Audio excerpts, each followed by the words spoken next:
Just kidding. Well, yeah, I mean, I don't know everything because I'm only an actor. Just so we'll see how much information I have for you.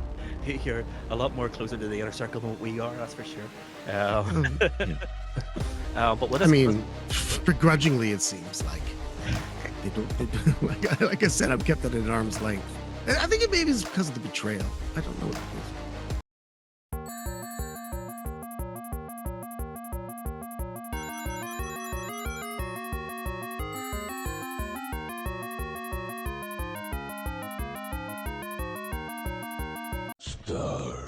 Hi everybody, welcome to High Scores High Stakes Game of the Month Club for March 2025. I'm your host as always, Mr.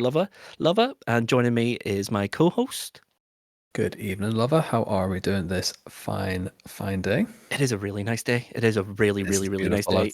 I think it is the first time we have ever recorded a podcast with the sun outside. Broad I've actually had daylight. The green screen to stop the sun coming in Northern Ireland. It is a rarity. But we have really good reasons for that, because March's Game of the Month Club for 2025 is, of course, Resident Evil 3.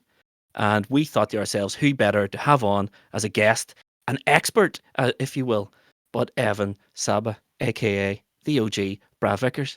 Evan, welcome to High Scores High Stakes, mates. Thank you very much for taking time out of your schedule and joining us. How are we?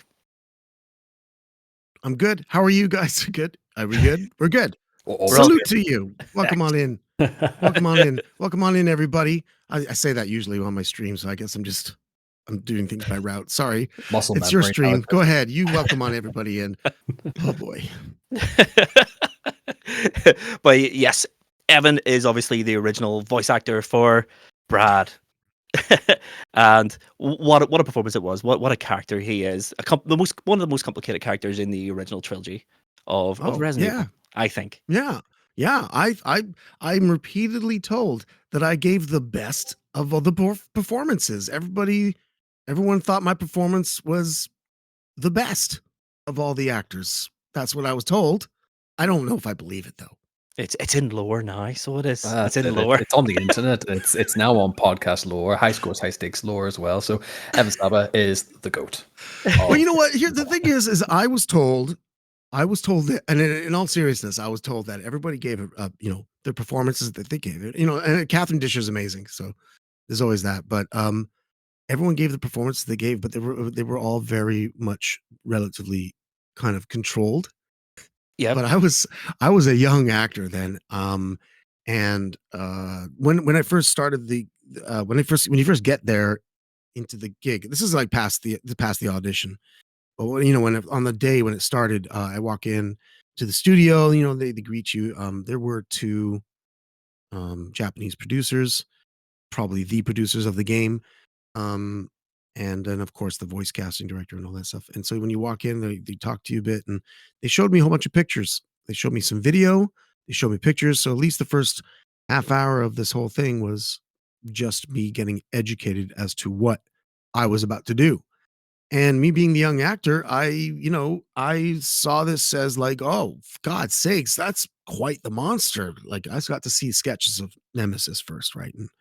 And then they showed me like some alpha footage of Nemesis stalking, I guess, Jill in the game. So they were showing me what it would all look like and everything. And me being a big gamer, I was like, oh wow, shit, that's wild. And I've always been a really good screamer. I can like I should have done more horror. I can scream, like make you believe it. Incredible. I don't know what it is. Maybe in those moments when the sound comes out of my mouth, it vibrates. It vibrates the emotions out of me, and all of a sudden, it seems real. Anyway, I give a blood-curdling performance compared to everybody else on the cast. That's what I mean. It was theirs was all controlled and reserved. Mine was raw, young actor trying to fucking impress everybody. That's what it was. So I was doing my best, hardest, screaming, blood-curdling, realistic death that I could possibly muster.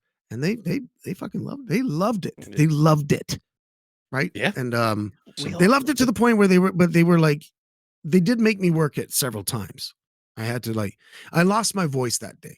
Oh I dear. literally lost my voice because I did all the screaming stuff, and obviously did my lines first. They weren't silly. The casting director was quite knowledgeable, so I did all the talky stuff first. The bar scene with Jill, and then the screaming stuff came after. And then they were like, "Oh, we want you to," and I don't know if you two know this, but they were like, "Well, we're also doing some more voice capture for other things in the game. We're going to get you to do some soldiers. We're going to be doing some soldiers and screaming military stuff, and you're fighting zombies. You're screaming and fighting and yelling these basic little lines here they gave us." So at the beginning of the very first video of the video game itself, the very first intro where you see The the montage city of falling to Oh yeah, ruin. the city and the Yeah, like when you actions first when and you stuff. first Yeah. start the game and it's like the city's falling to ruin, and they show you that little action sequence of all the zombies coming and everything like Mhm. that. My voice is peppered all throughout that. You can Oh, You go, wow. there's excellent. key things that I say that it's me. Like one specific if you hear the guy go throws a grenade and says die, like that's my die, because obviously I'm such a great screamer. You can tell my scream in that scene. So Awesome. so I did voice work for that. I did voice work for Brad, and I did voice work for zombies. Oh, Bet you guys didn't know that too. I did Yeah, not know that. all the cast did zombies at the very end of their sessions. And so I believe that a lot of the zombies that you are hearing in the game are a mixed mash of like Catherine, myself, Vince Carezza, and like just whoever else they had as an actor in there doing some of the zombies. It could have been that they also had zombies, um, the voice work for the zombies done for Resident Evil 2, because I Okay. think I'm pretty sure Resident Evil 2 and 3 were more or less recorded within the same time frame. They were like within the same year, Okay. all in Toronto. Mhm. Um, you know, uh, Allison Court is Torontonian. Um, Paul Haddad was Torontonian. I'm Torontonian. Everyone was mostly Torontonian because Capcom, when they first came, it was like they were just trying to save money, maybe because they were just making their first game, and they didn't have that probably that kind of budget, and they didn't know what they were doing with voice talent. It was, I think, one of the first few games that had voice work in them, so it was a new world for them. And I think they came to Canada to probably get some professional sounding acting, but uh save money, or they may have had issues because of the robust um stipulations for recording in uh the United States at the time. Maybe SAG was forceful at that stuff, and so I probably Okay. didn't let them in. And maybe ACTRA up here in Canada was a little bit more lax. I don't know the reason, but it was a unionized gig, so I was paid as a union actor, but only for that session. So uh, I'm not rich because of the damn gig. I could be rolling in dough, but Oh no, dear. I'm In, not. in the multiverse somewhere, I would say that Yeah, Evan there's a Sabba rich Brad. and yeah. Yeah, That's somewhere. it. That is I it. think Allison is going to try to get us more money though. She's like, I think we are owed more money. So I'm like, yeah, do it. No shade, Capcom, but Three and actors, 3.5 million copies sold. yeah, it's just That's here's the all it thing, like, says. and it's no shade. It's just like it's just like you paid us the once, Crazy. Yeah. right, and no That's great. residuals. It was just once you paid, and I guess because you got paid, for actors, especially in Canada, you get paid your flat rate for your union status, and depending on what the size of the role is, and then you get paid overtime, and then you get residuals on top of that. But sometimes the residuals get reduced by them making a deal with your agent to do a buyout of 110%. So the residuals are just taken away by paying Great. you now, and you going, okay, right? Yeah.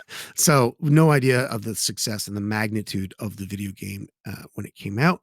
Plus, I don't think video games were very much negotiated and properly priced back then. So it was voice work too, but there was no mocap. There was no Yeah.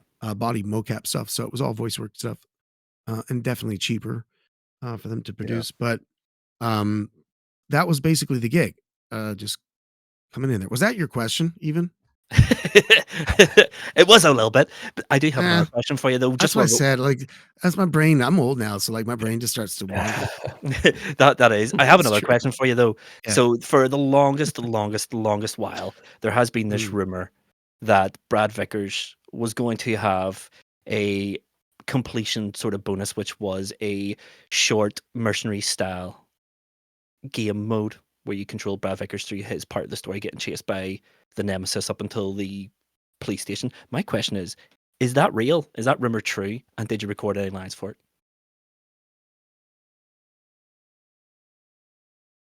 I can't talk about it. No, I'm just joking. I'm just joking. I'm just fucking around with you. No, I have no idea. I have no idea. What was the rumor again? It was like, So you know, way when you complete Resident Evil 3, you get mercenaries yeah, mode, and then the mercenaries mode. Yeah. there's the tofu sort of run through.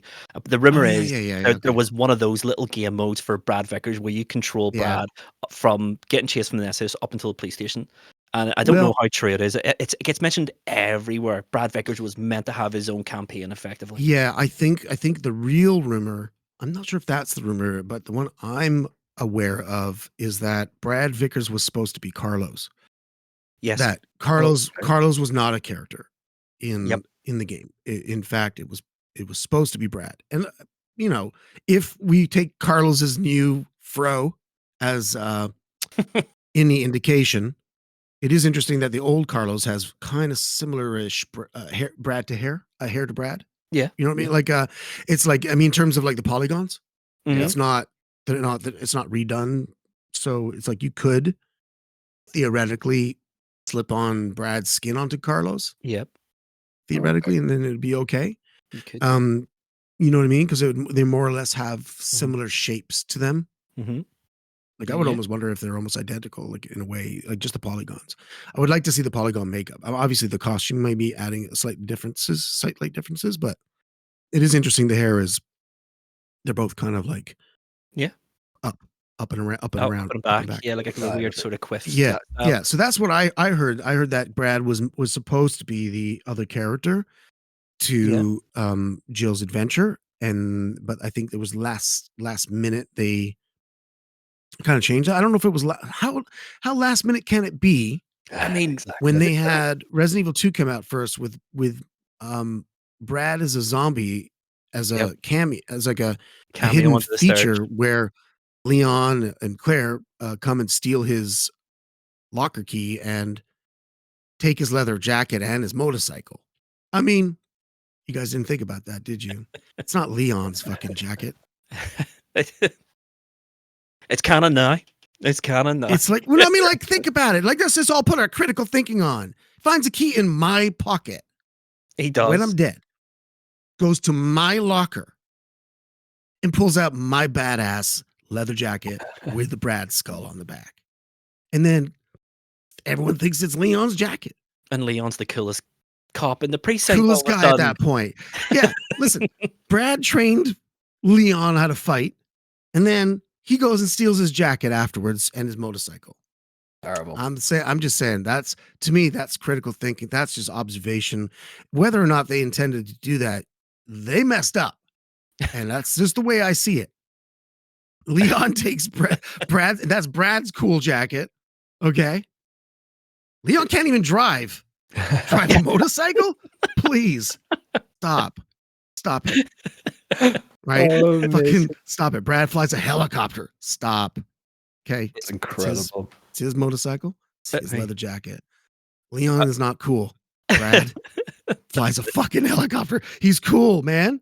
He is cool. He is cool. Hey, Cardly, Hey, but would you cool. like to drive in my car? Or hey, would you like to go for a flight in my helicopter? Exactly. The helicopter all day long. All day long. all day long? Okay, 100%. that's all I have to say about. That's all I have to say about that. well, since we're in the weeds, we'll get some housekeeping away, and then we'll go into Resident Evil 3, where we will Sure. talk about all development in the game itself, and then we will give it a score and put it on If I have answers for you. the patented high scores, high stakes tier list. So what is high scores, high stakes? For those who are only watching for the first time or listening to the first time, high scores, high stakes is 3 friends, 3 PlayStations. Every week we pick a new PlayStation game and compete in a league table in PlayStation Gaming Challenges. Winner of each challenge each week gets 3 points. Second place gets 2 points. Third place gets 1 point. Whoever is top of the league at the end of the season wins the coveted high scores, high stakes cup. Off season, we talk about all things gaming, all things PlayStation. It's like a new podcast every week to your device of choice. And then the last Monday of every month is Game of the Month, where we pick one game, play it that month, and then come back here and deep dive it for your listening pleasure. As I said earlier on, this month's game is Resident Evil 3. So let's get into that now. I was going to say, Tomahawk, do you have any history with Resident Evil 3? Do you have any history with Resident Evil 3? And what is it? Let's hear it. My history with Resident Evil 3 is a funny old one because I didn't get into Resident Evil until Resi 4 on the GameCube. So I owned the Resident Evil 4 limited edition GameCube, and then I made it my mission at that point to go and purchase all of the GameCube discs for it. So I owned 0, I owned 1, I owned 4, and then subsequently after that 5, 6, and then the rest is history. The 2 that I was never able to get purely because I was priced out of them at this moment in my life was Resident Evil 2 and Resident Evil 3. Resident Evil 3 to this day is still ludicrously expensive to come across a copy of. So for the longest time, I never played Resi 3, and I made my peace with that. And then once PlayStation 4, PlayStation 5 came out, I just kind of thought, I'll get to it when I get to it.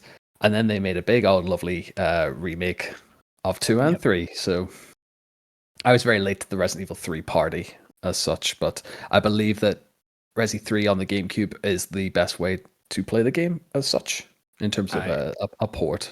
I would say so. I would agree with that statement. I think so. Ooh, wow. I think so. I wouldn't know. I wouldn't know. I never had a GameCube. Yeah, it was excellent. I bought this one secondhand, and it was the lovely silver GameCube with the RE4 logo on like the top of the disc tray. I never went as far as get the chainsaw controller because I'm not. I heard it's awful. I'm not. It is awful, but it's cool. I heard it's like a hand cramping son of a gun. Like you don't want to use it. It's nice to look at, but apparently it's horrible. Purely for collectors. No, I got it. Just skipped. I just did Resi 0, Resi 1, skipped to 4, and then eventually came back to 2 and then 3 afterwards. But I only recently started Resi 3 OG like this week. Oh, really? This. Yeah, like Luvva was very good at firing a copy my way, and I got starting it, and then obviously we come to record. So I've kind of just come in a little bit half-cocked on this one. So I'm going to draw on a lot of Remake for my references on this one. And I know that there's going to be a lot of differences, though. But there's tons of the Remake. Oh, God. Listen, I'm playing it recently myself, the Remake, but I put in, like, I got a friend of mine to mod in the OG Brad Polygon instead of Jill. Oh, yes. So I got Polygon Brad in my Resident Evil 3 Remake running around, and I'm trying to get him to mod Carlos too, so I don't have any breaks in my Brad. but I also put in old school Nemesis because we can start right there. We can start right there. Nobody knows how much I dislike the new Nemesis. Okay. But if you do knows, you do knows. Okay. Why don't we? Okay. We'll get into that in a bit because I have my issues with the new Nemesis, and I think I've said them here before in this podcast. I have some big issues with new Nemesis. I am an OG Resident Evil fan. Just my history of Resident Evil is Resident Evil 1996 was probably the only game I played in 1996. I absolutely fell in love with it, loved it. Then they announced Resident Evil 2, and then Resident Evil 2 went through development hell. So they released the director's cut. Loved that. Then hell went through more with Resident Evil 2, and they brought out the DualShock edition. Bought that. Bought Resident Evil 2 when it finally released. Bought Resident Evil 3 when it finally released on the PlayStation 1. And then I've bought Resident Evil 1, 2, 3, 0, 4, 5, 6, 7, 8 on every console that they've ever been released on over and over and over again. So everyone who complains about all these games being remade, I am part of the problem. I absolutely adore. I adore. You are a triple dipper if I've ever seen one. I own it on every platform possible if it could be done.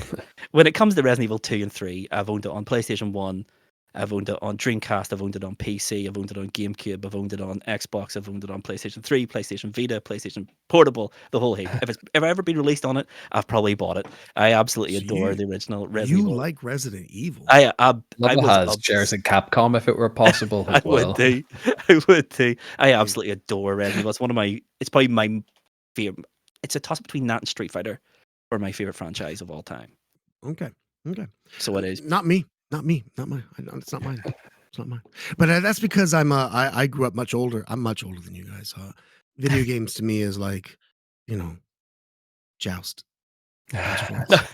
Space Invaders, like a lot of like all bangers. even Berserk. Yeah, like just like all the old arcade games, Galaga, Pac-Man. Like I grew up on that. So for me, it was like when Resident Evil came about, it was revolutionary. It was like, oh, it's a Absolutely.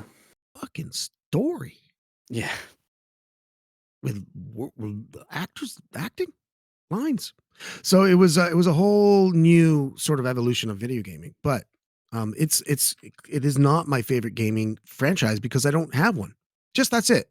I don't have a favorite gaming franchise. I'm a pure Gemini. I love everything.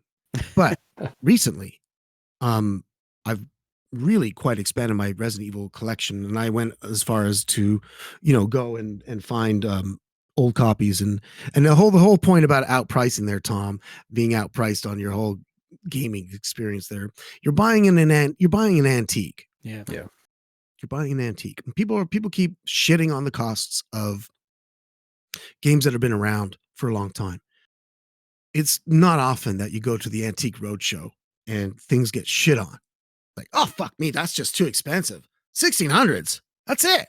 Like, nobody does that to antiques at the Antique Roadshow.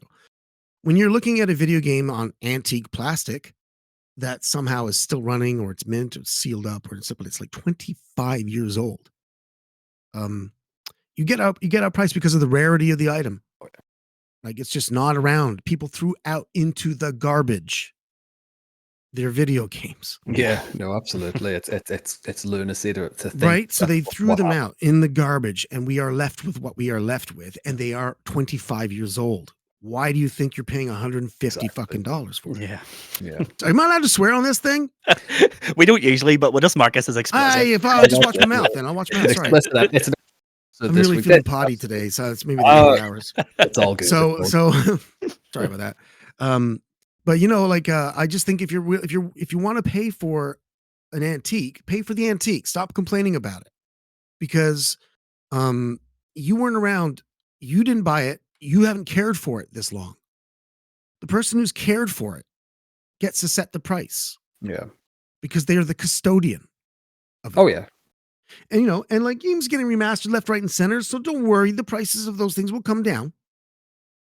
But my advice to everybody who wants to like partake in collecting is treat it as a collector, as an investment, as something separate to the game, and just treat it to what it is. It's like an antique, and it's a privilege to be the custodian of its journey to the next young person's hands, perhaps, or next slimy collector. But my point is, like, because there is a world of like slime behind it all too, like inflated prices and all that stuff, and we can all complain.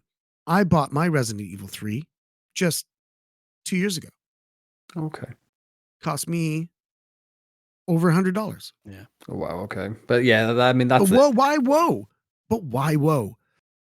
It's old. It's 25 years old. Barely a scratch on it. And I have it in my collection, and I could put it in my system, right? Or I can even rip the ISO off of it, and it's mine. It's mine forever. And so, I just I've always found that very interesting when somebody says that they've been outpriced, because honestly, we don't even pay attention, but we're willing to buy like $25 sandwiches. Yeah, exactly. That makes. We're willing to buy $25 sandwiches, and you just think, well, that's just 4 sandwiches, and that Resident Evil 3 would have been mine. But no one's really thinking that way, and don't want to they're just like, oh god damn, I want that sandwich, that Jill sandwich. I gotta have it 4 days in a row. Well, that's your video game right there.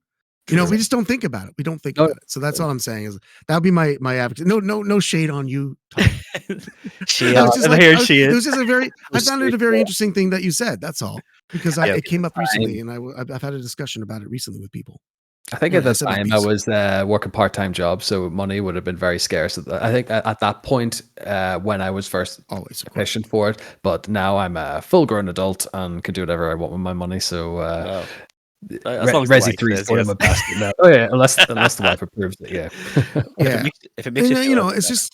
it's a matter of like just fuck. It's just money. That's it. Yeah, It's just that's money. very I true. know it's important. If it makes you feel any better, But Tomahawk, we're all gonna die, and you don't know when you're gonna die. you might as well die So with Resident Evil 3 on GameCube. True. Collection. That's very true. clutched in my hands as I die. I'm like, Bury me. yes! Bury me Yeah, with Nemesis. yeah. But like at least I will have gone through that kind of joy of having the game Exactly. in my hands. Resident Evil 3. Yeah. If it makes you feel any better, Tomahawk, I got my Resident Evil 3 on GameCube when GameCube was going out the door and got it for £25. You're welcome. When you could travel back in time. $100. Oh wow, way. Like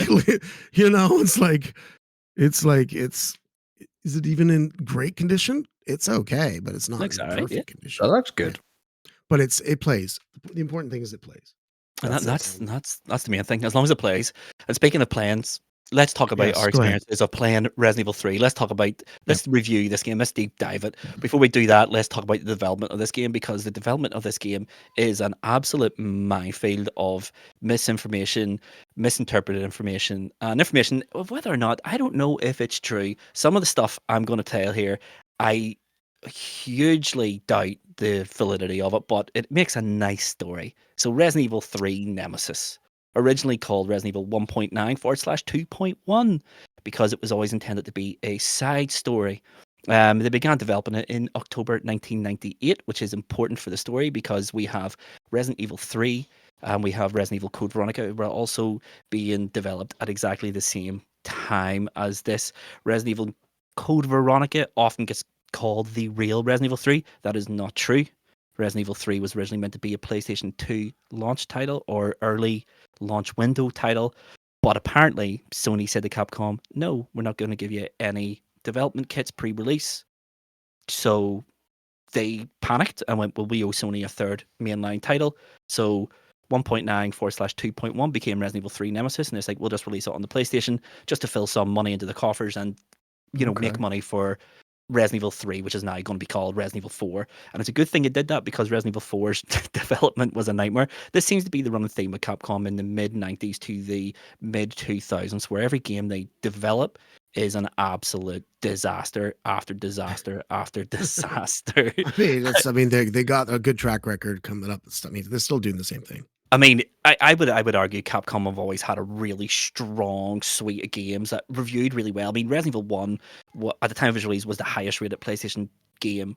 Resident Evil 2, when it was released, became the highest rated PlayStation game. And then Resident Evil 3, it reviewed slightly less than Resident Evil 2. But I think people have a real affinity with Resident Evil 3 because it's not perfect, but it has its wrinkles, but it's also has extremely high highs and then your odd low that maybe could be a little bit higher, but its lows are lows and its highs are really, really high. I really like Resident Evil 3. It's one of my favorite ones.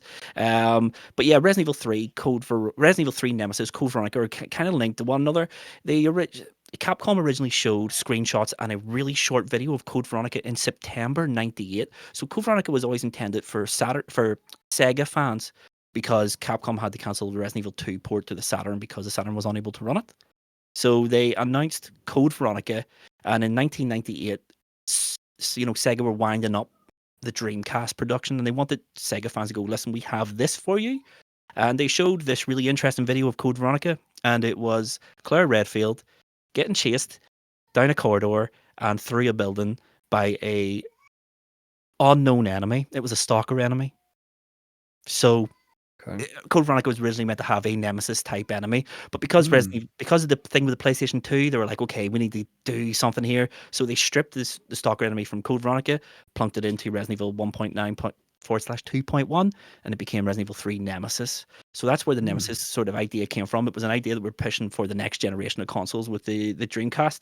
And that's really it. Once they turned it from 1.9 to 2.1 to Nemesis, the Capcom doubled the development team on it. So it was originally being designed as a side story, a really short side story, and a farewell to the PlayStation 1. We're going into the next generation. And it ties Resident Evil 2 to what was planned to be Resident Evil 3 together. So the timeline on this game is weird. Takes place the first half of the game up until Jill gets poisoned or infected by Nemesis is one day before Resident Evil 2. She passes out. You control Carlos, get the remedy for her, and then it kicks back up on the 1st of October, which is 2 days after Resident Evil 2. So the timeline's a bit funky on it. They kept that a secret during the sort of production and sort of ramping up of the marketing for this game. They didn't tell anyone, and it was getting raked. I remember official PlayStation Magazine UK really going, why does this Resident Evil 3 take place before Resident Evil 2? This makes no sense. This is just a cash in, and I think they shaded it really, really, really unfairly. But yeah, that's it. So the only reason Jill's in it is because the protagonist for Resident Evil 1.9/2.1 was just an unnamed character. Because it's a mainline sequel, they needed someone back. So Claire Redfield couldn't do it because she was in Code Veronica and they had already shown Code Veronica. Rebecca couldn't do it because they had already shown Resident Evil 0 on the Nintendo 64. And Chris couldn't do it because Chris was too important for Code Veronica's narrative. So it left one and only character, Jill.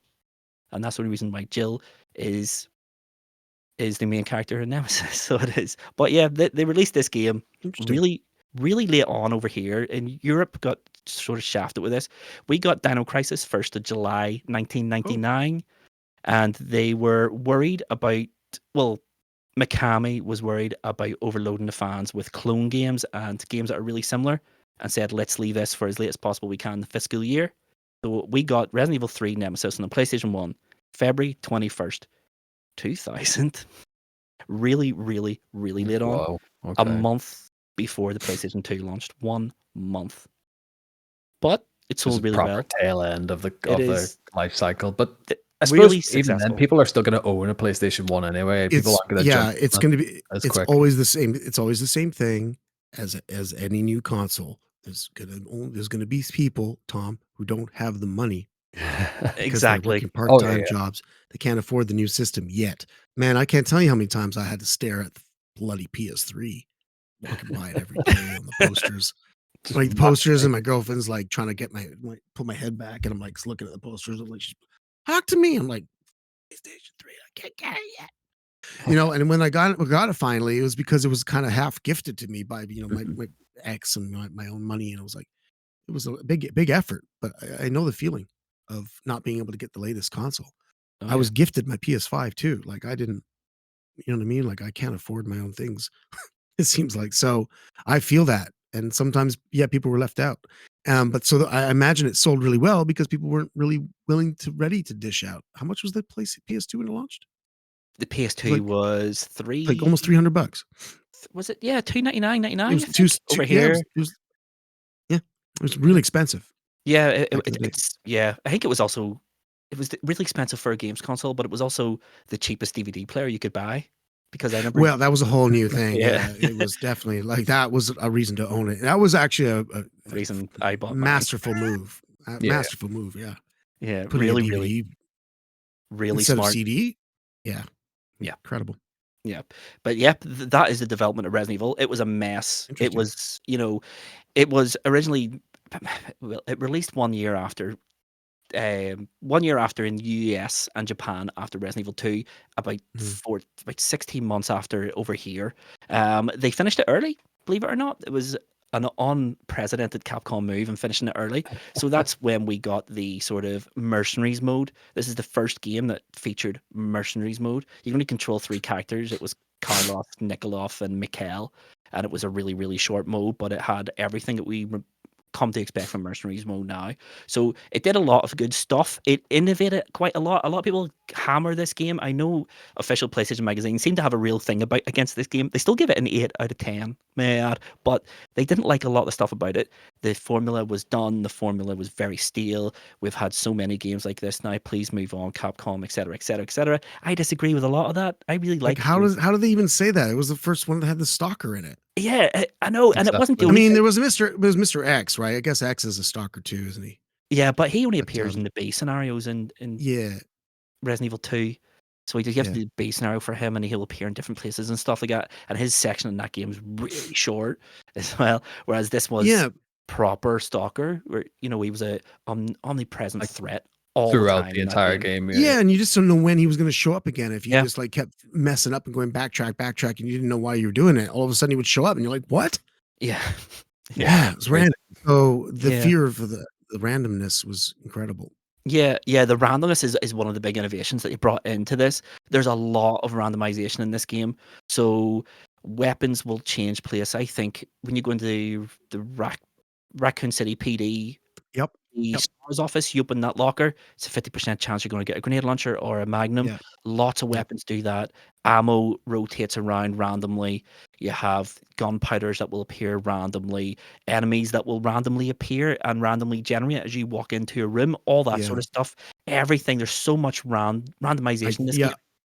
I think it's because they realize that survival horror is really cool and all, but if it's the layout is the exact same, if everything is the exact same all the time, what's the reason to play it again? They didn't really know about speedrunners back then, or no hit damage people. Very true. But that's it. If it becomes too, but I'm struck. But like they didn't know about these communities that would evolve out of this whole thing at that point. So they probably were just like, how do you make replayability a thing? There were no trophies to make people want to go and get a trophy and stuff like that. So they had to give people randomness. It's the true thing of like, that's what we experience in real life, right? There's nothing set in stone. It's all random. Why would we would definitely want our games to be something that we can come back to. So I think it's one of the brilliant moves. I think also, not having to press a button to go up and down stairs was a brilliant move. Yes, that was that was the biggest innovation in this game, was you manually walk upstairs. Right. Yeah. Just like it's just the most what the. Also, too, were you able to lock onto environmentals and blow them up in 2, or is that only again in 3? That was the destruction of the environmentals is a Resident Evil 3 innovation. So so you got that. So you have. I mean, there's so many more like small innovations packed into this sequel that just for me elevate the game to a point where I think Resident Evil 2 is a better kind of almost more funnish game because there's more to it, and you got split characters and and there's like this and that, but it really is just contained to a building. Resident Evil 3 is contained to more of the city and the world. And like I meant the world, but the city, so it's much bigger of an area. There's a lot more dynamic things to deal with in terms of that. Yep. So I just think it was like a much more like, it was like all of a sudden they were like, well, we had all these ideas, we just couldn't implement them, but let's do them now. Yeah. And I think they elevate the game beyond 2, but people will still love 2. I'm just like, I want to press a button to go upstairs. I think Resident Evil 2 is a better video game. It's a better narrative.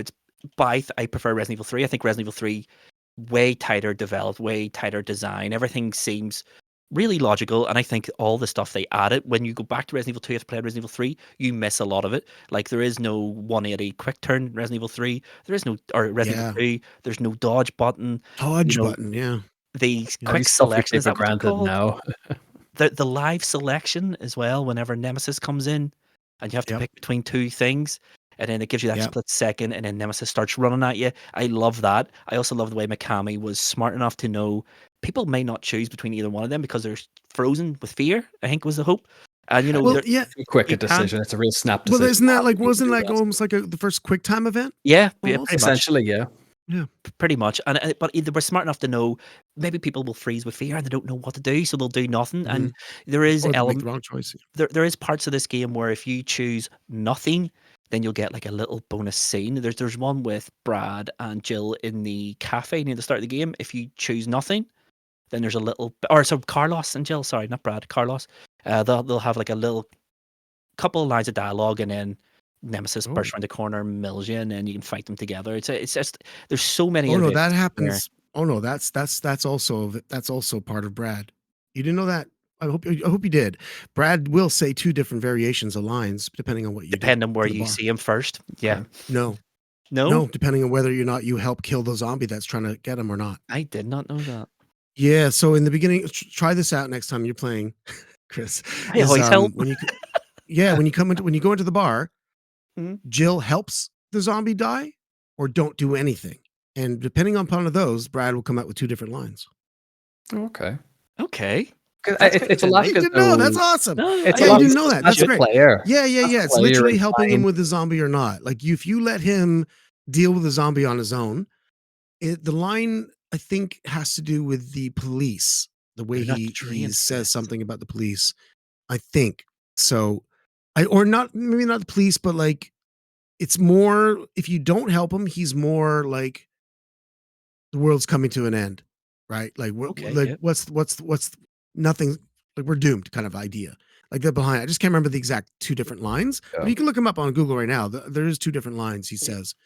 Um and it is just about helping him, and so like I guess if you don't help him with the zombie, he just feels more defeated. And so he says a line differently. Okay, yeah. And then if you help him kill the zombie, he's a little bit more positive. It says the line It's interesting that differently. because us as the player are likely to go and straight away help for Yeah, fear right? of, Because for fear of a game over or a retry or anything like that. I think at the time you're not going to think about, oh, am I going to get a second bit of dialogue? Like you'd expect that if you're playing like Until Dawn, The Quarry, that kind of thing now in modern gaming, where those choice based things. But to probably try that for the first time ever, your natural instinct is to go, well, that's a zombie game, go kill the zombies. Yeah. Yeah. But it also too, it's an Easter egg because it's not like it's not telling you. It's not telling you that you're going to hear different dialogue. Yeah. It doesn't do that. It's just a surprise for you one time when you're playing and you decide to just let the zombie chew on Brad for a bit. It'll come out differently.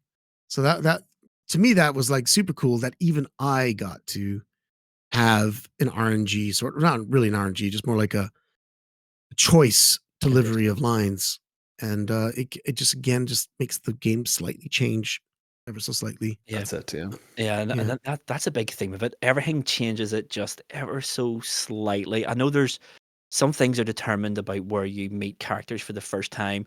Capcom put in a load of like bonus scenes, so if you get lost, like for example, if you go back to the tram cart before you're meant to, you'll get that scene of Mikhail kicking the red barrel and blowing up all the zombies outside and then collapsing. You get a wee bonus scene with him inside where he's just, I'm gonna die. All my men are dead and I'm gonna die. Why am I still Yeah. alive? And it's just lots and lots and lots of sort of like that. I mean, none of it really changes the game. I mean, the story still ends up the same places. There's a couple of optional bosses. Of course, the Gravedigger and how you fight Mikhail is it in the helicopter in the thing or is it in another place? But yeah, no, I thought they innovated enough with this game, more than enough. You know, you have all the, you know, it's more action oriented. They had to change the game in order to allow that. You have the quick turn, you have the dodge, you have all the randomization. Of course, you have the Nemesis, who is the best part of this game. The Nemesis is just utterly fantastic. For I don't know, this has to be the first time I remember in the video game where you had a stalking enemy that was just not always there, but felt like he was always there. You were always, every time you seen that door animation, you were worried in case his Conscious music of it started happening, yeah. playing and then he would come Well, from he was a bona fide menace, wasn't he? 100%, Yes, 100%. you're right. And I think that's what you could, if you have any questions regarding the new game versus the old game, that's where it can start opening up that discussion Yeah, let's because go. of the way Let's get into you want to do classic that. Because Nemesis. Yeah, let's go. my opinion of the way that Brad dies Yep, versus the OG versus the new yep, game, I think it's a tremendous disservice yeah. to the game, not to Brad, not to the characters, but a disservice to the game itself. Hmm. Because I don't know about your experience, but I'm sure a lot of people will probably agree with me. When we see that menace, that monster, kill a Stars member that has been present in the first 2 games to some degree, right? Yep, yep. He's known of.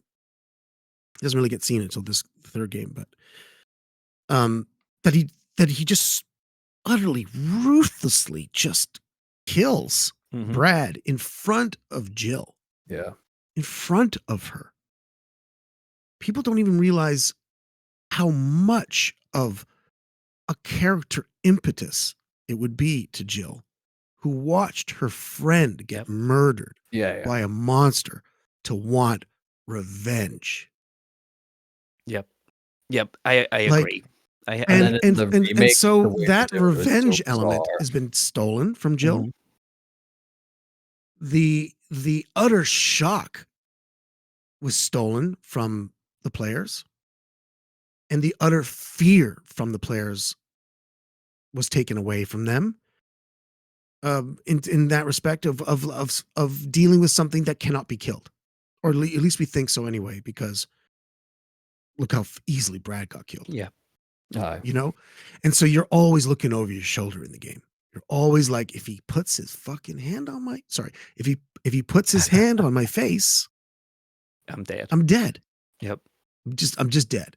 So it's in your mind, it's a one shot kill. Oh yeah, Exactly. Right? yeah. You don't think you're gonna last, like, you don't think he's gonna toss you around, and you don't think you're gonna be able to run around because you don't know yet. Right? You haven't Yeah. had that experience yet. All you've seen is it's been easy up to that point, and then the monster just outright just kills Brad. I just one shots him. Yeah. Yeah. And so I think it's a huge for me for the new game. What they did is they were so concerned about this weird thing where I'll just say it, kids were not without any true critical thinking about Brad being a traitor because he left the crew In the taking forest. off on the helicopter with a helicopter. Mm-hmm. Well, anybody who's been in the military, or like, I haven't, but I've read lots of stuff or watched stuff or talked to people who've actually been in the military. That helicopter is a severe asset.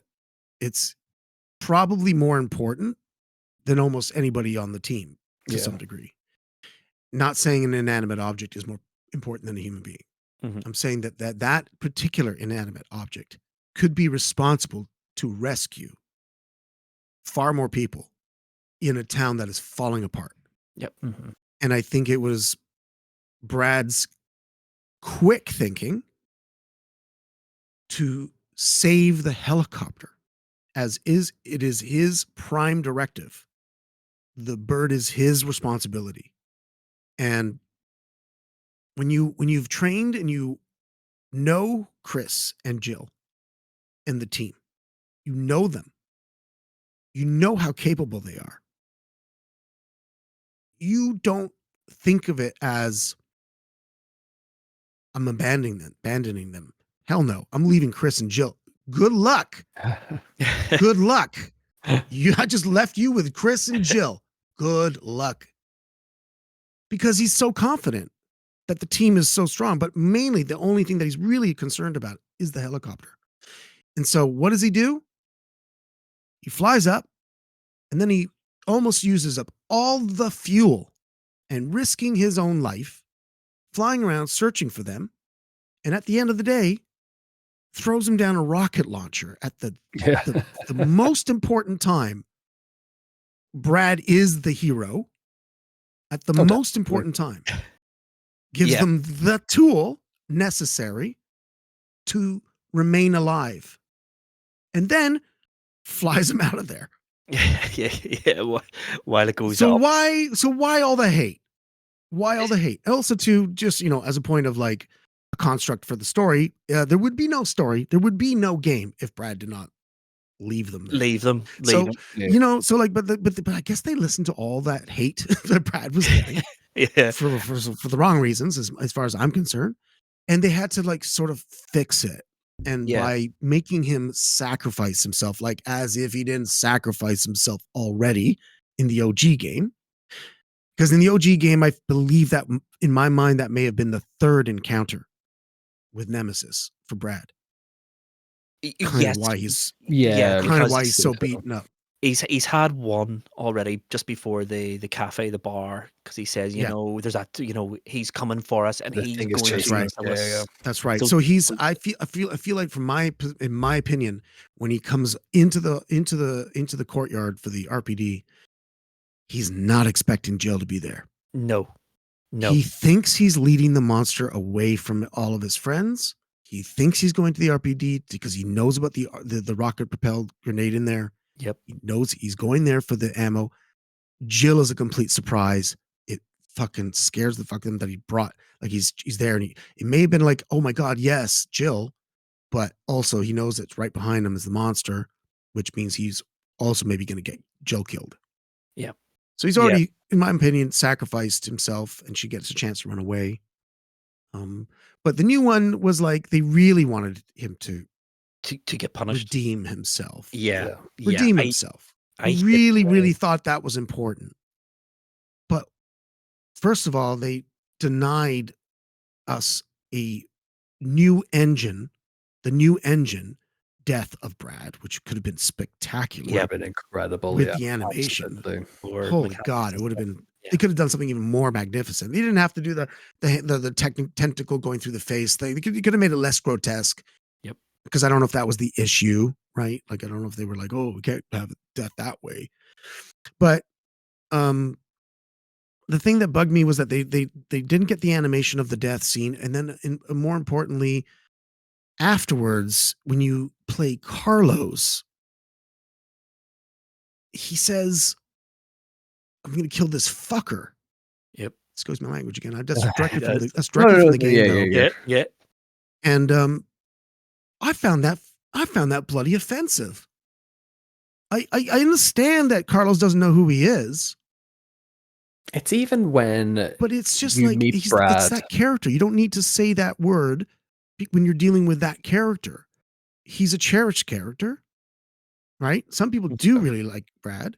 So to call him a effer and then shoot him to death because he's a zombie at that point, that wasn't really prevalent in Resident Evil 2. Nope. When he's found as a zombie. No, right? in Resident Evil 2, there's no negativity about it. It's just like self-defense. So I just didn't like those aspects. Anyway. Yeah, in Resident Evil 2, if I remember correctly, the Brad Vickers zombies is an Easter egg. You know, he's well hidden. If memory serves me correctly, when he appears, there's no action music, but it has like a soft, like almost like the Save Room type music, where it's almost sympathetic towards Brad. You know, this is your friend, and he's dead now. Exactly. Which is what I like. I can't remember when me and Tom were talking about this, but it was a previous episode where I said I think Brad got done really dirty. I quite like the character of Brad. I think he's flawed, but he always struck me as a character who didn't always do the right thing, but always atoned for it. Like, for example, in the first game, Flan Away, he hovered around. He was constantly trying to contact him on the radio. You know, when you see Forrest's body, you hear him trying to contact, is anyone still alive? Is anyone still alive? And he hangs around for as long as he possibly can, throws down the rocket launcher, and effectively helps them. It helps you win the game. You know, without him, there is no great success over Tyrant because he's unbeatable at this stage of the game.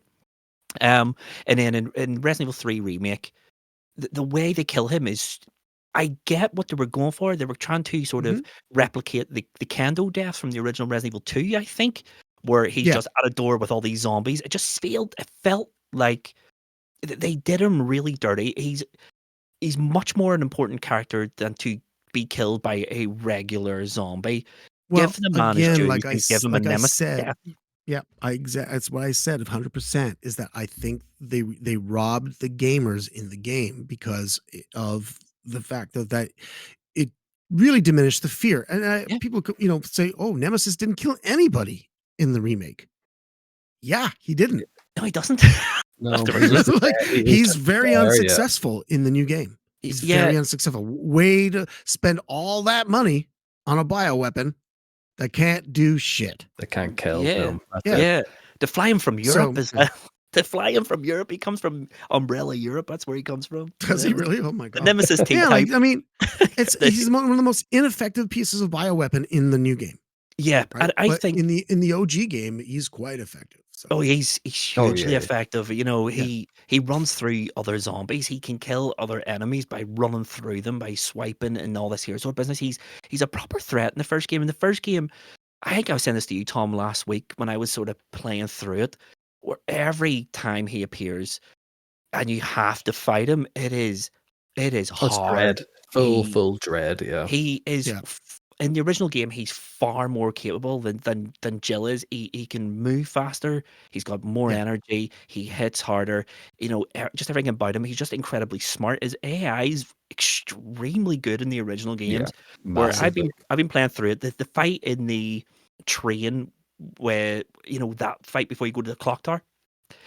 I'm telling you, he faked a few punches to make me dodge so he could Yeah. grab me. I'm convinced he was Interesting. faking it, just to grab me. It's You even how can his character just covers the amount of ground he can cover in like It's 3 so or 4 fast. steps. It's like Yeah. it nearly has this like gliding motion, like he It's skates shocking. across the It's whole arena. shocking. You're not That's it. expecting it when that It happens. You're just like, what? takes you by surprise. Like he is such a Mhm. by comparison to Ari the remake, he just you constantly are in fear of this guy. Whereas in remake, I found you could just loop him for you a d better word. yeah, Yeah. you don't even have to. Shoulder roll past him a bunch. Yeah, he was a little easier to actually he was easier to dodge. He was He a was easier to lot get around.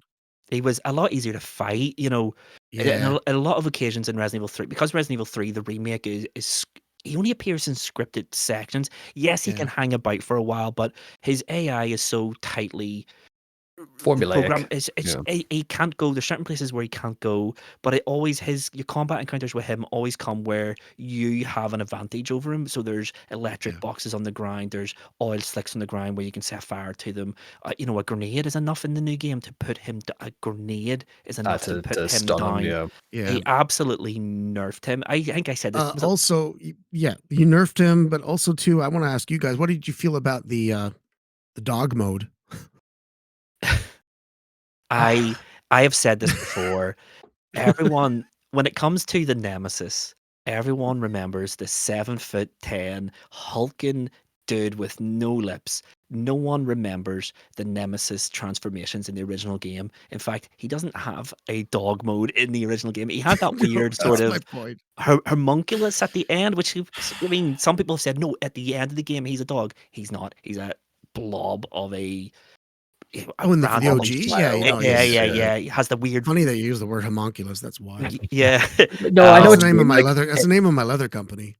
I But, it's I in think they remake. changed him too early in the game. Yeah, it's in remake just when you are fighting and he is just running the walls and running that in that circular arena just before Jill gets infected. And then Yeah. I'm playing that and going, this seems really far into the game, or this doesn't seem far enough into the game enough, and they've changed this iconic appearance. Did you Quite ever see quickly. Alien 3? Yes. Oh yes. Yes. Yes. That's my feeling on it. I'm just That's like, actually a Jesus Lord, did they great. just 100% watch actually. Alien 3 and make Nemesis into the alien dog? Like, it looks very similar to me in my mind, just in Yeah. terms of its behavior and all that stuff. Like, I don't know what it was, but it was like a very contrived formation that they wanted him to go to turn into so they could move him Change. fast. And it was just, Yeah. I found it incredibly lazy. Yeah, there That's was all. The there's phases no of Nemesis were bland, there's really, in the new one. Whereas he's so like he is that iconic Nemesis, that hulking mass of a bioweapon for the entire, for pretty much the entirety of the game, apart from the tentacles as we get into the later stages. But yeah. it became less of a problem the further down the game I went in remake, particularly. He just was a nuisance by the end of it. Yeah. I just think they could have easily just done something not a dog.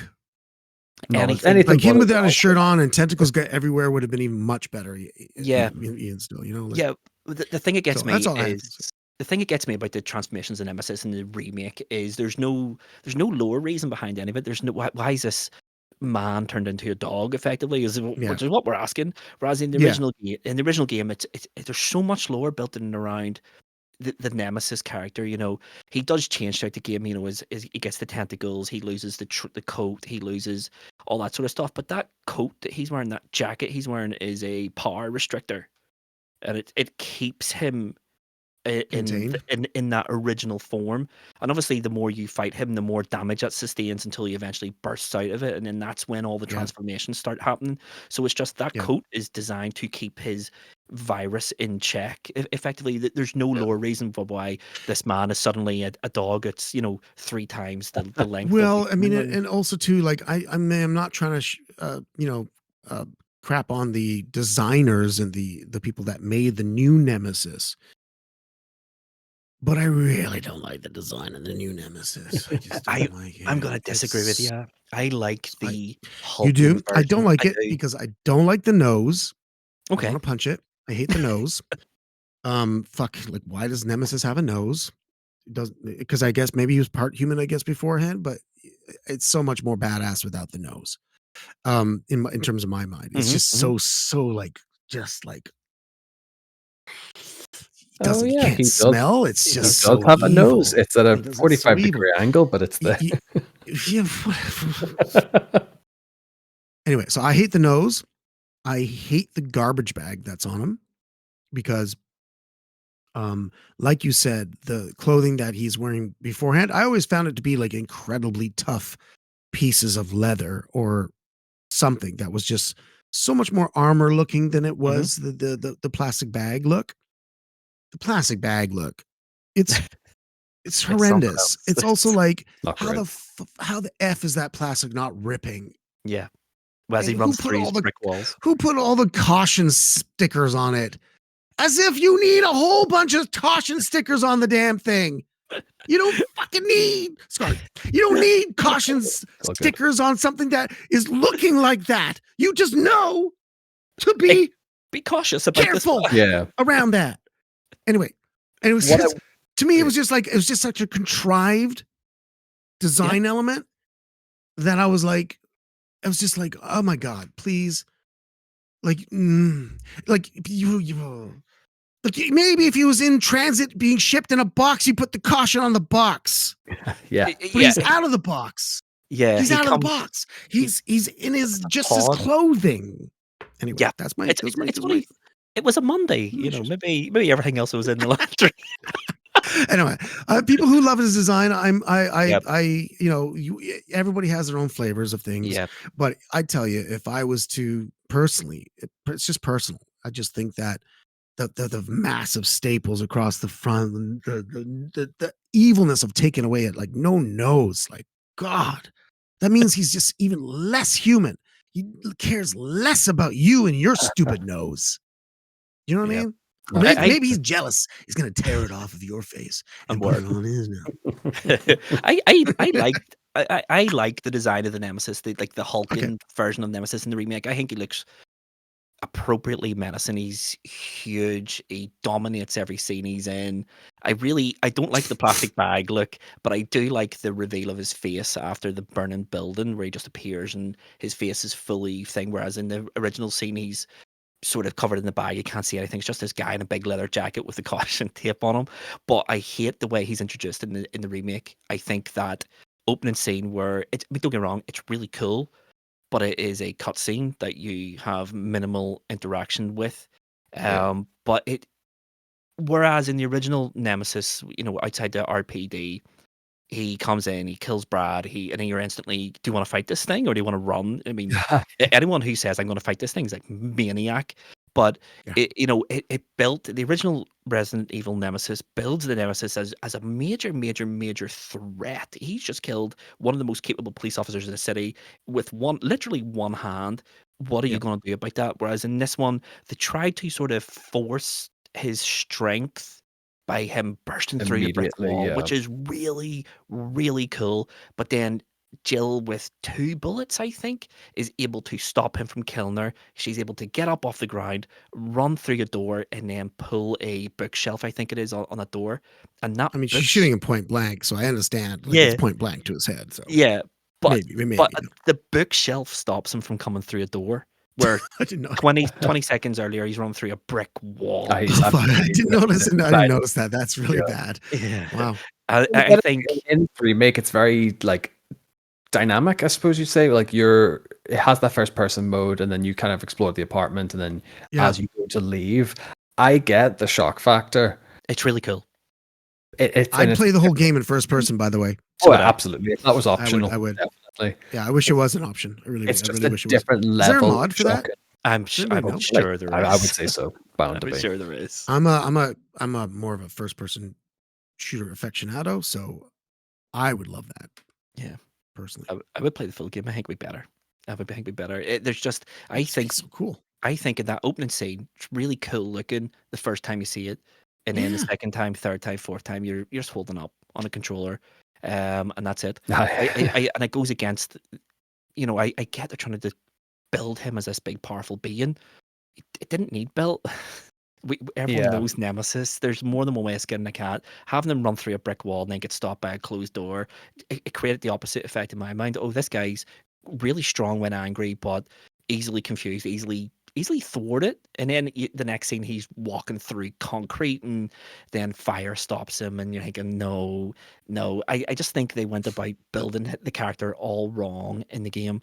I think they nerfed his ability to roam because of, I'm presuming it was the blowback from Resident Evil 2 Remake, where the biggest complaint I can see about that game is about the best part of the game, where Mr. X is stalking the police station. People said, from what I can see online, people had the big thing. He stuck around too long. He sticks around too long. He's always there. He's a nuisance. That's kind of the point. He's a stalker. He's meant to cause you inconvenience. Yeah. And I think they took far too much player feedback. It was a vocal minority, but it's not always the way. And then they were scared of having an actual Nemesis, and it's to the remake's detriment. But the original game does not have that issue because the Nemesis is absolutely incredible. He's always there. He chases you.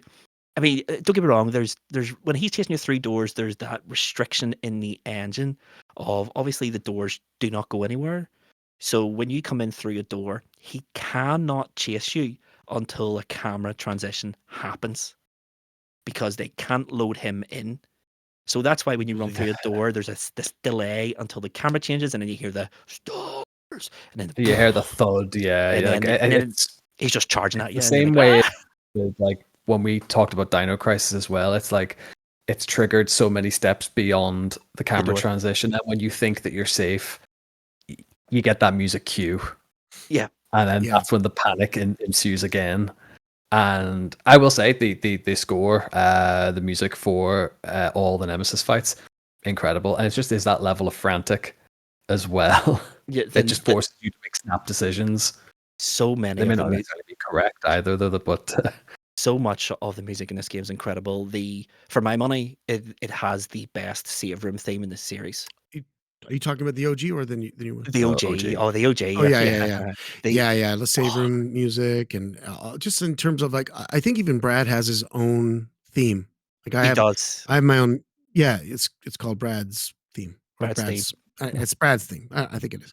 So yeah, there's a lot of it, and it's like really detailed. So like there's a ton of music in it that's individually written just for certain sections. So yeah, and there's a lot of great. There's a lot of remixing as well. So when you enter the RPD, it's the RPD theme from Resident Evil 2, but changed, so it's a little bit more frantic.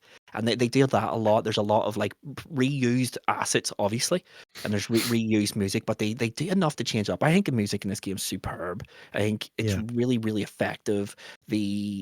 As you said, the Nemesis theme is incredible. It sort of builds almost like Jaws. When he's near, it'll play really, really, really lightly in the background, and then the closer he comes to you, the closer you go to him, the louder it gets until it's that boom, boom, boom, boom, boom, boom, and it's just it's just an unbelievable. Even visually, like I think me and you spent a lot of time when we covered Dino Crisis in December. Tom about Dino Crisis looking really, really, really incredible for a PlayStation 1 game. Yeah, this. With the just took it up another level, that's because we were talking about the opening cinematic as such at the very start of the game, and I think I messaged you in the group chat yesterday going, this game has no business looking this good in 99 2000 for a PlayStation 1 title as well. It just was phenomenal, and I do forget, and I suppose being late to a lot of the consoles in the game and aspect of that, like I'm so appreciative of seeing these now, and I'm going like, look how good we had it, and look how far we've come from it as well. Like they do. Everything is Pong. Everything is Pong, dude. Super Yeah. timeless as well. This game. Yeah, What I just yeah. mean by everything is Pong is that we're always in a state of Pong. And if you know what I mean by that is that, how many years ago were we playing Pong? 20, 30 years ago? 30 years ago, that's Yeah, what our late video games were. 70s. Yeah, late Yeah. 70s. So we came from Pong in the 70s. And in 30 years we've got PS5s and this. So but the PS5 is Pong. True. It's That's a good it's shot. always gonna be Pong. And so Yeah. just wait, 25 years from now, what Yeah. is gonna be there? It's gonna Yeah. be Incredible. out of control. Yeah. Yeah. But I'll be barely alive at that point, but I mean, seriously, I may not even make it to the next 20, 25 years. So we'll see.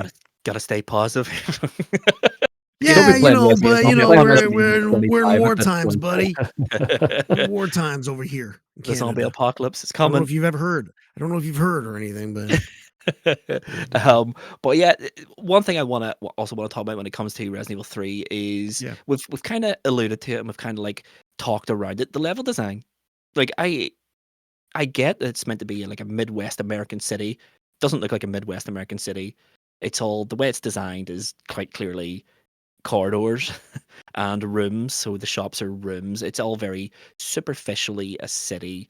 The main pathway through the game is effectively a straight line that veers off. When you veer off that straight line through the game, it's just because you have to go pick up key items or puzzles, puzzle solutions or whatever it might be. yeah. But I mean, one thing I like about it is, and this often gets attributed to it's a From Software thing. No one did this before. Is Capcom have been doing this since Resident Evil 1, where levels that feel separated from one another until you open a door, and all of a sudden you're back where you started. The way the levels loop around, and the way there's more than 3 different ways of getting pretty much anywhere on the map to the next place on the map is just incredible. It's not without its issues, don't get me wrong, but I think the level design here is really, really, really smart, and it made a lot from what the PlayStation could offer. It took Resident Evil basically as far as it could go on the PlayStation 1. There's nowhere else to go from here. But I think the level design's really good. I know a lot of people hammer the RPD because it's one wing and it's about 6 rooms and it's really small. But I think you got to keep in mind, Resident Evil 2 came out in 1998. This came out in 1999. Nobody had the nostalgia love for the police station that we do now. So the fact that it's right, small, I think really benefits the game. I think I would have got very bored in 1999 or 2000 playing this game if it was just going through the Raccoon Police Department again. I mean, there was no. Yeah, well, that's my point is that I think it's just a more interesting world. RE3 has a more interesting environments, and like the build, the RPD is great. We enjoy it, but it's like it's just a difference of like, do you want to be stuck in a whole building for the whole game, or do you want to see more of Raccoon City and see more of what I think it was just the right choice anyway. It doesn't bother me that RE2 is just predominantly in one area, but because they gave us RE3, I think they kind of balance each other out now as a series. But I think there's so many more. This is the first one that sort of doesn't feel like the Spencer Mansion in RPD doesn't feel like a labyrinth. You actually feel like, as you've said there, Evan, you can get a feel for the city. Yes, everything kind of is in these like little closed loops, and then you open up the next part. But I was going to say, they had to. But they had to because of the PlayStation 1's memory. Like they just, or the Dreamcast, or the did you play on GameCube? So it was just about memory too. Like they just didn't have the memory to make open world at that point, and they didn't have the memory to do a ton of other things. They just had to stay within those constraints. So I think they did the best they could in the pre-rendered backgrounds. Incredible. It's such a smart idea. I mean, all that's really happening is just a simple polygon going through the game, and you'd think it's all part of the environment. It's pretty brilliant, really. Yeah, it's really ingenious. I love this. I love that system.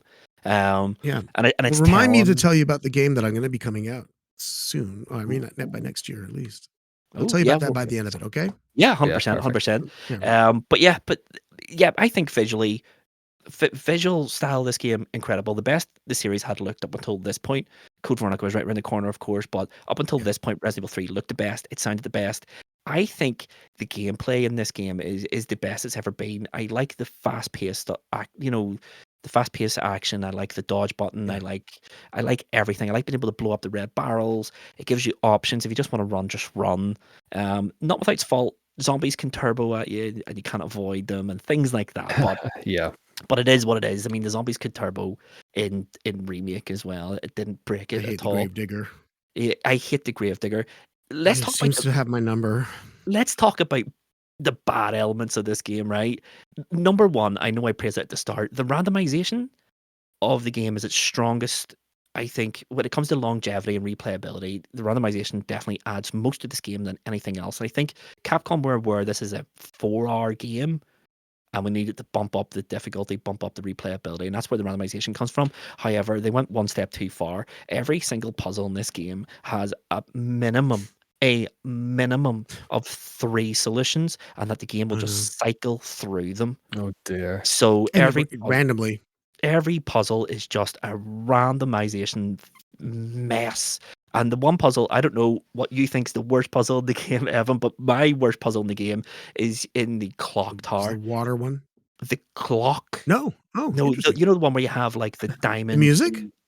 No, although that one was a Oh. close second. No, it's the one where you have 3 paintings and you have to put in little stones. So you have diamond, amber, and obsidian. Oh yeah.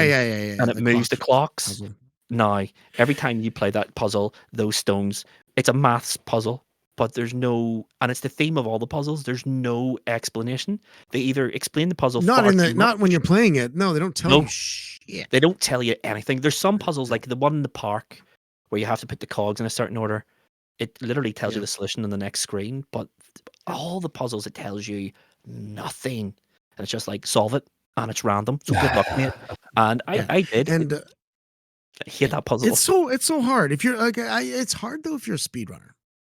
Exactly, I mean, that's yeah. basically it. That's it. Otherwise, that's it. Like once you memorize where the stones go, and like I think it's just a matter of like what the clock is set at is the sequence of the stones. That's the if you sequence, see yeah. if you see the clock a certain and you start with that one.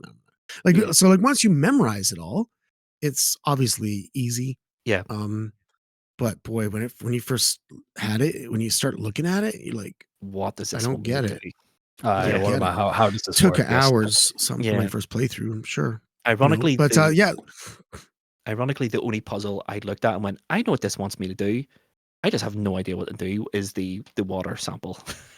I was gonna say the water sample one is the one that confuses people the most. Yeah. I think it's just people's brains can't wrap around it. It's until you do, and then you're like, oh, but you're still like, oh, How did I get here? Yeah. yeah, like, you're oh, I still did it. You're still an absolute slave to the randomization and the RNG of it. It's just every time you go to that puzzle, it could have a completely different starting point, and which is why it makes speedrunning the game, in my mind, crazy. Like it's just because you need every ounce of perfect RNG to have the best time. Oh yeah. No, How are you absolutely. guaranteed to have the best RNG? No, you're not. You just Ever. It would be a phenomenal fluke. if Oh you god, did. yeah, absolutely. So like I it's hard for me also to understand why you speedrun in this game, because there's just a random element you can't control. Yeah. And I thought most racing games, it's about practicing the course and knowing the best lines and then executing. This game has the best lines, but it's also like You're a how slave to fast the your RNG. fingers can move on the puzzles. Oh my god, Yeah. it's so hard. The puzzles are just wild. Some of them are just wild. The gas station puzzle, I still have no idea what that does. I just push random buttons until it tells me I'm done. No idea what the puzzle is. It's just turn on lights, turn them off. I don't know, because the game never This tells is me. A, B, C, D. And you have to that's the one. switch each light, switch off multiple buttons. Yeah, that No idea. was infuriating to be No be idea. honest. Like I always say that like Resident Evil 1, Resident Evil 2, and to a lesser extent Resident Evil Code Veronica, the best element of it is the puzzles, and I think these puzzles are really inventive and they are really quite good. A lot of the puzzles in this game, when the puzzles are really good in this game, like the Clock Tower cog puzzle, makes perfect sense with no direction from the game. Just makes sense. It's just all logic, and But if they just give you like a little bit of help, just a little note saying, "Oh, the clocks need to, one needs to represent the future, one needs to represent the past," and even just the obsidian is heavier than diamond, even though the diamond is way bigger. That sort of stuff. It's But just, you just so I how think one. did people figure it out? Was it just trial No, and error I'm presuming game FAQs, surely, and trying People, to. back people, in the vote, day? people Yeah. voted up A at the lot end of of the day going, I'm puzzles. stuck. Every single puzzle in the game pretty much is trial and error and hope that your starting point's good enough, and that's really it with this game. I think Yeah. the puzzles are definitely the worst element of the Oh, original. I know. I was trying to learn how to speedrun it for because GOG had me when they released the new releases on GOG, they got me to stream the game on their channel. And I was like, there's no way I'm showing up on that stream without knowing shit. So I spent 2 weeks with my friend who's who speed runs it Mhm. on the regular on his stream. So got him to coach me with it and all. And yeah, it's just the puzzles are always. It's like I had to have my cheat sheets in front of me. Yeah, Oh, yeah. So it's Yep. just like for speedrunning, you just have to like go, what is it? Oh, it's that one. Okay, try that one, and then try that one, and then try that one. It's like, Yeah. and you watch the speedrunners do it, and they just do it like it's lightning fast. Oh, it's second nature The to only way them, to do it is just a sheer repetition. I still don't understand it. I don't get that element of like why that's even an interesting thing in gaming, but because there's races, you could just race. Yeah. You can just race. You don't have to. That's it. Race It's like games, watching. Yeah. It was like watching me play Dino Crisis for the first time on stream, Luvva, where I basically took a note of everything, then would go back to it, look at the note, and go, "Why did I make this note? I have no idea what I'm doing." And then just trying the same combo in like 50 different locks and hoping for the best. Like, so how people do this speed running, and just as you say, It's a go if it's not X, dedication, try man. Y, try Z. It's a dedication and a desire to be number one in the world. Yeah. It's an Olympic endeavor. It's like it's an athlete. It's an athlete mentality. It's and it's somebody who needs their ego will be satisfied only when they are number one.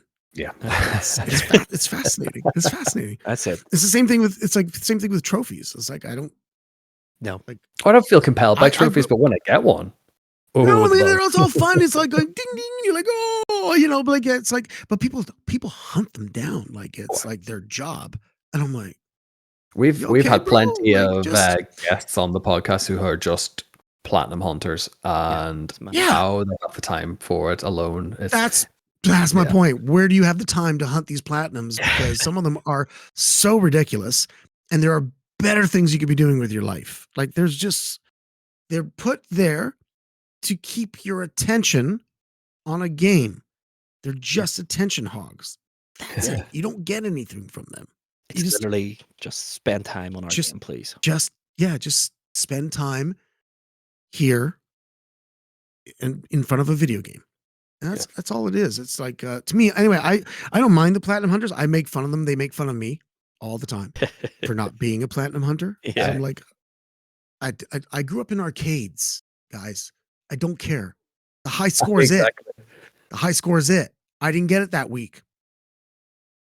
Next week, maybe I'll come in and JJS didn't come in and put in a quarter. Exactly. Yeah, now I beat him. That's it. That's all. That's all it is for me. It's like that's all it is. So that's the reason. There's not much else to it, and all the other trophy stuff and everything. I don't know. It makes people feel really good about themselves though, because some of the challenges are really challenging, and they can be fun. I'm not like I said. I'm like a fake person. I mean, I'm a fake hater of people who get trophies, but I will troll you. I will troll you. Absolutely. Like I support you in your endeavors, but my God, I'm going to make fun of you. I am just noticing the time here, folks. So I think the only thing we need left to do is put this game on our patented high scores, high stakes tier list. Tomahawk, we'll start with you. Where are you putting Resident Evil 3 Nemesis on the high scores, high stakes tier? In good game of the month fashion. And everything we've done, everything about RE3 Remake and what they brought over from the original and whatever I've loved about the original so far, it's going to sit firmly for me at an A tier game. I think if I get another couple of playthroughs on this, learn the RNG, as we've been talking about all this delicious stuff that the OG game give us, it might have sat at S tier really, but I think as it stands today, I'm going to firmly sit this one on the A shelf. Okay. Is What it about you, Evan? how many A's? How many A's do you have? Well, Sorry, I wasn't paying attention to your scoring method. S to D. S tier to D tier. Oh, S. Oh, S being like gotcha, higher like than Resident A. Evil Yeah. style. Yeah. An A plus from maybe an A plus for me. It would be an S, but they killed my character off too early, so that sucks. So you don't get an S just because you killed me too soon. I could have had a whole career. Could have had it I all. killed my character. I Could have had a spin-off been. series and everything. I could have been instead of bloody Carlos. Could have been me that got the new fro. I'd play that though. I'd play the Jill and Brad Resi 3 parallel story. That would have been great. Yeah, and I think some modder reached out to me at one point. It's like I'm making a whole game just of Brad of the 3 days prior to him dying. Unreal. And I was like, yeah, and doing it on like just modding the OG game. And I'm like, he says it's probably gonna take about 2 years. I'm like, okay. Never heard from him again. But I'm like, that would have been a really, really, really fun game. Yeah. Is Brad's character several days ahead to sort of explain maybe how everything starts to fall apart. Mm-hmm. You know, like early stages. Yeah. You know, because there was rumors that he was also taking direction and direction from Wesker. Yep. That some people were accusing him of taking, like, why was he in the basement? Right, you know, in that one scene, why is he running out of certain area, like all these different areas? So, like, some people were saying that he was like doing things for Wesker, like he was actually part of Wesker's contingency, like, you know, his team. But I would argue probably Wesker, knowing Brad, being too honest and too good of a person, probably would just, you know, need to know basis kind of stuff. Just sent him off on things, but never he didn't know what he was doing exactly. He was just doing things. Not getting the full picture.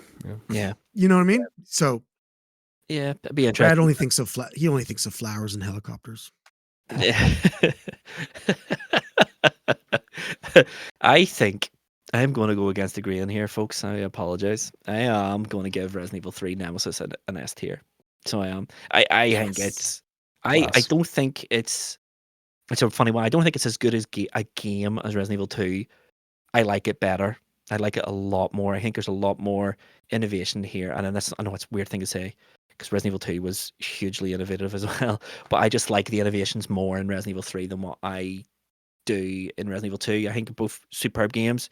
But I think Resident Evil 3, I think it deserves an S tier. It's very, very short, but it's so tightly compacted. A lot happens in Resident Evil 3 Nemesis. Just every 15 or so minutes, you're fighting something weird and something huge. Yeah. And the game does, because it's the way it's designed, it sort of guides you through that critical story path. You can't really veer off of it, which a lot of people say it was really linear.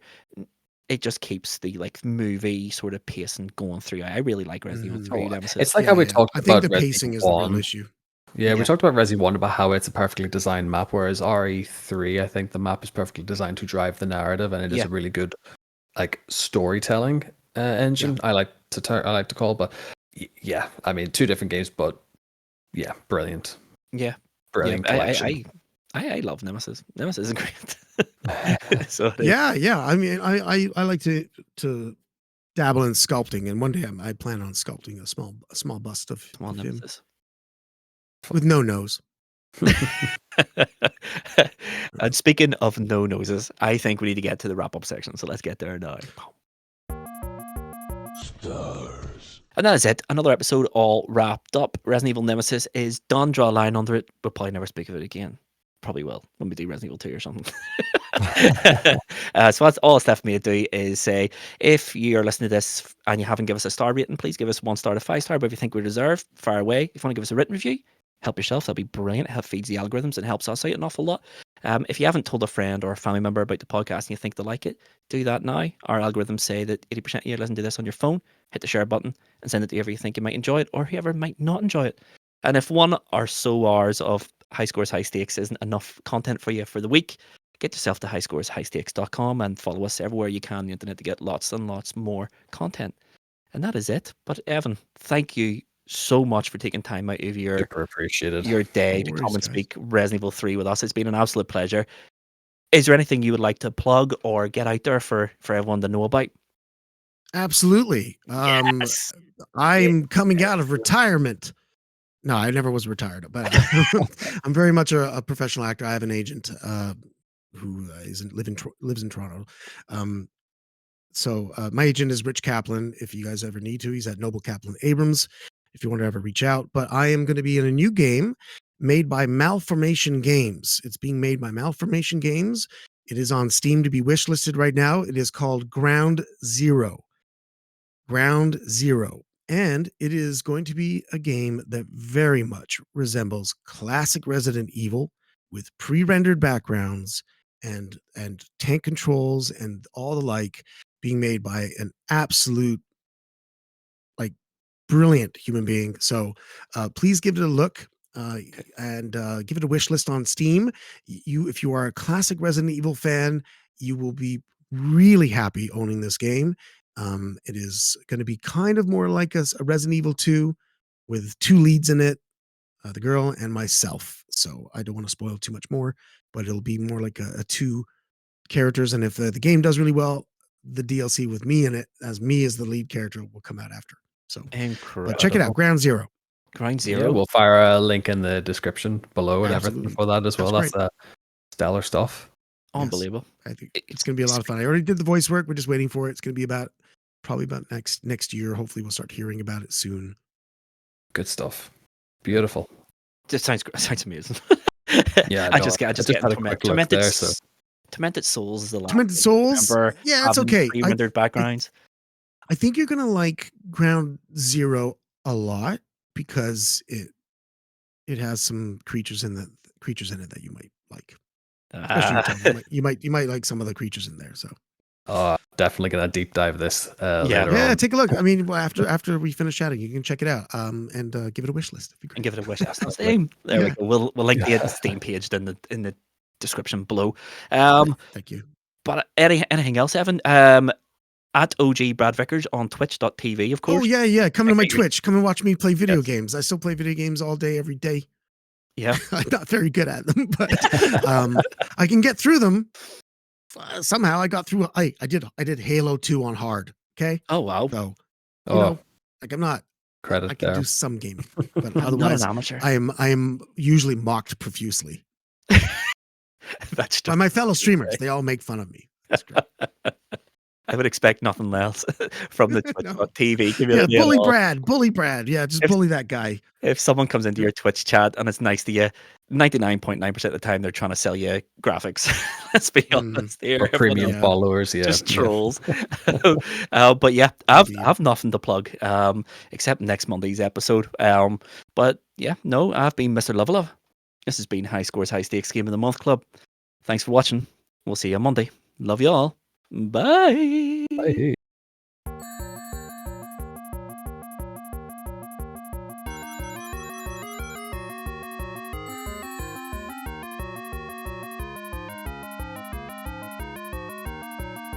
Stars.